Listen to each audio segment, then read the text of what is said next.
Assalamualaikum warahmatullahi wabarakatuh. Waalaikumsalam warahmatullahi wabarakatuh. Saudara-saudara semuanya, pimpinan cabang Muhammadiyah Muhammadiyah Juwirik yang dirahmati Allah, alhamdulillah.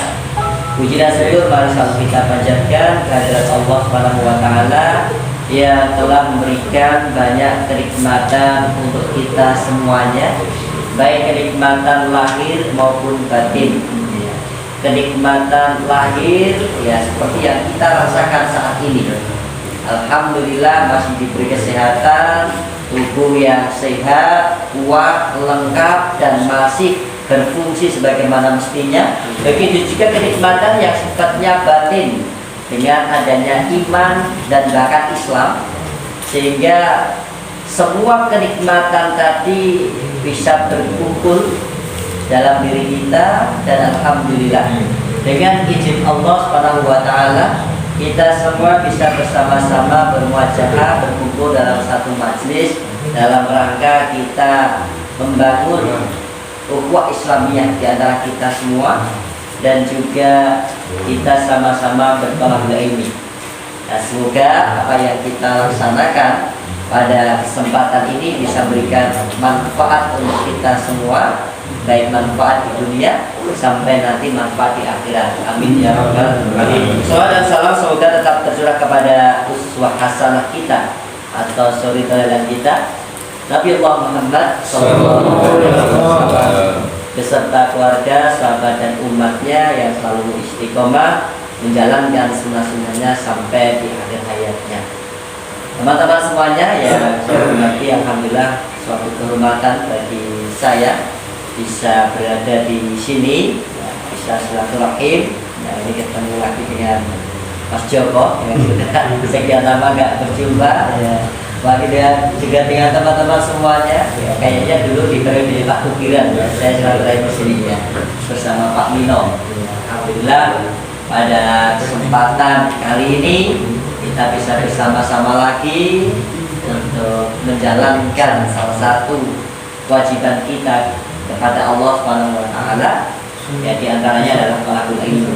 Insyaallah dengan kita berthalabul ilmi ini akan banyak berikan manfaat untuk kita semuanya gitu ya. Karena Rasulullah sendiri sudah telah menyampaikan man salaka thariqan yaltamisu fihi ilman sahhalallahu lahu bi thariqan ilal jannah. Jadi barang siapa yang melangkahkan kakinya dengan niatan thalabul ilmi, maka Allah akan berikan kemudahan jalan baginya untuk menuju surga.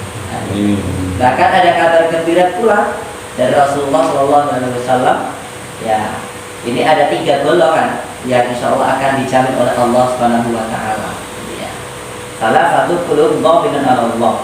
Jadi ada 3 golongan yang masing-masing golongan tadi akan mendapatkan jaminan dari Allah Subhanahu wa taala. Berupa apa? In asa ruzika wa kufiya. Ketika dia itu masih hidup, gitu ya, akan diberi rezeki dan akan dicukupkan oleh Allah Subhanahu wa taala. Wa in mata ada Allahul jannah. Nah, ketika nanti meninggal dunia, dia akan dimasukkan ke dalam surganya Allah Subhanahu wa taala. Yang pertama adalah man dakhala baitahu fasallam wa huwa dhamin Allah. Jadi barang siapa yang biasa masuk ke rumahnya itu senantiasa memberikan salam, membawa keselamatan, membawa kedamaian, ketentraman dalam keluarga gitu ya, sehingga dalam keluarga itu bisa untuk senantiasa ingat dan dekat dengan Allah Subhanahu wa taala ya. Ada kenikmatan disyukuri dengan baik gitu ya. Ada ujian dari Allah berupa musibah, sama-sama bisa menjalani dengan penuh kesabaran gitu ya. Sehingga kehidupannya itu diliputi dengan syukur dan sabar gitu ya. Sehingga merasakan ketentraman, kenyamanan, sehingga di rumahnya itu terasa seperti di surga dunia. Nah ini ya, baik jannah, kan harapannya kan gitu ya. Kita kan punya rumah itu bukan seperti kapal pecah, pagi menyatakan aku dan rumah kira betah kok gitu ya. Nah rasanya kayak terokong, berarti ya, apa bayi nari gitu kan ya, kasihan gitu ya. Betul-betul ya, ini peran pentingnya ya kita gitu ya. Peran pentingnya itu ya kita mau membuat rumah dan keluarga kita itu seperti surga atau neraka itu kan tergantung kita juga gitu ya. Maka ketika kita sudah memulai bagaimana membangun keluarga yang di situ di bawah bimbingan dan naungan petunjuk Allah Subhanahu wa taala, dengan membangun rasa syukur dan sabar sehingga penuh dengan keselamatan, kebahagiaan, perdamaian, di situ Allah akan memberikan jaminan ketika masih hidup, maka nanti ketika telah meninggal dunia.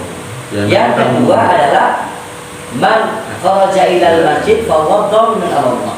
Jadi barang siapa yang keluar dari rumahnya menuju ke masjid, gitu ya, ya tentunya untuk mendekatkan diri kepada Allah Subhanahu wa taala, gitu kan. Nah, ternyata kepergian kita dari rumah ke masjid kan semua banyak keutamaan, kan gitu. Mulai dari kita akan diangkat derajat kita dan akan dihapus dosa-dosa kita, gitu ya. Nah, ketika di masjid juga kita bisa melaksanakan ibadah yang ternyata kebaikan dan utamanya lebih baik dan lebih mulia, lebih besar daripada ketika menjalankan ketika di rumah, gitu ya. Bahkan ketika di masjid itu waktu kita gunakan untuk ya selain kita melaksanakan ibadah sholat fardu, kita gunakan untuk membaca Al-Quran, gitu ya. Bahkan disampaikan oleh Rasulullah kalau membaca Al-Quran misalnya di masjid itu, nah, satu ayat itu ternyata keutamaan dan pahalanya itu lebih baik daripada unta yang besar dan gemuk. 2 ayat itu lebih baik daripada 2 unta. 3 ayat juga lebih baik daripada 3 unta. Bahkan sampai 4 ayat juga lebih baik daripada 4 unta pahalanya. Berarti kalau banyak ayat ya insya Allah keutamaan pahala itu juga akan dicapai oleh orang yang lebih baik lagi. Nah, ini saya. Nah, jadi orang yang menuju ke masjid, ya mendekatkan diri kepada Allah akan diberi jaminan oleh Allah. Dan yang ketiga adalah man kharaja fi sabilillah fa huwa dhaminun Allah.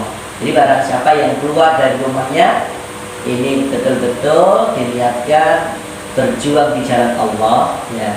Termasuk fi sabilillah adalah insya Allah seperti apa yang kita laksanakan pada kesempatan malam hari ini, ya. Jadi dari rumah Bismillah, ya.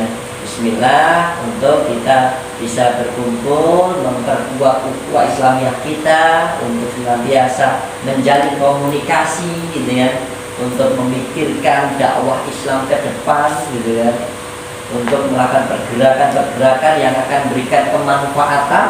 Maka inilah jalan-jalan yang insya Allah akan mendekatkan diri kita kepada ridhanya Allah Subhanahu wa taala. Baik, teman-teman semuanya yang dirahmati Allah Subhanahu wa taala. Nah, pada kesempatan malam hari ini, ya, ini kita belajar bareng ya. Jadi kita belajar bareng ya terkait tentang saya tanya Mas Handoko, temanya apa gitu ya. Jadi pembekalan dai, oh ini sudah dai semua kok gitu ya. Apa yang dibekali gitu ya. Nah, ya intinya tentu yang perlu kita bekali pada diri kita semua adalah al-ilmu dulu, gitu ya.